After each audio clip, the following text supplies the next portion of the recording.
कोयटा में दहशतगर्दनि तरफ़ां हिकु भेरो वरी सिक्योरिटी फोर्सिस खे निशानो बणायो वियो। सूबाई गादी वारे शहर जे ओल्ड पशीन स्टॉप ते बारूद सां भरियल गाॾी सिक्योरिटी फोर्सिस जी गाॾी सां टकराइजी वई, जंहिं बैदि ज़ोरदार धमाको थी पियो।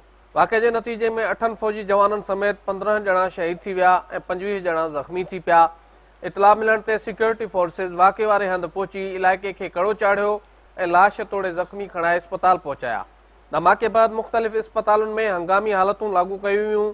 धमाको एॾो त ज़ोरदार हो जो उन जो आवाज़ सॼे शहर में ॿुधण में आयो ऐं भरिसां बीठल गाॾियुनि खे बाहि लॻी वई, पर सिक्योरिटी फोर्सिस वक़्त सिर पहुची बाहि ते ज़ाब्तो आंदो। ISPR तरफ़ां जारी कयल बयान में चयो वियो त धमाके ज़रिए सिक्योरिटी फोर्सिस खे निशानो बणायो वियो। धमाके सबबि शहीद थियलनि में 8 फ़ौजी जवान ऐं 7 आम शहरी शामिल आहिनि। ISPR मूजिबि army chief general Qamar Javed Bajwa धमाके जी मज़म्मत कई।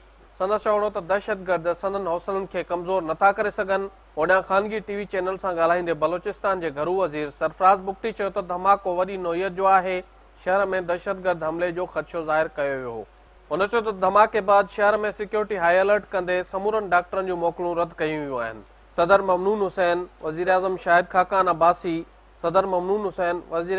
खाकान अब्बासी, अॻूणे सदर आसिफ ज़रदारी, PP चेयरमैन बिलावल भुट्टो ज़रदारी ऐं ॿियनि धमाके जी मज़म्मत कई आहे।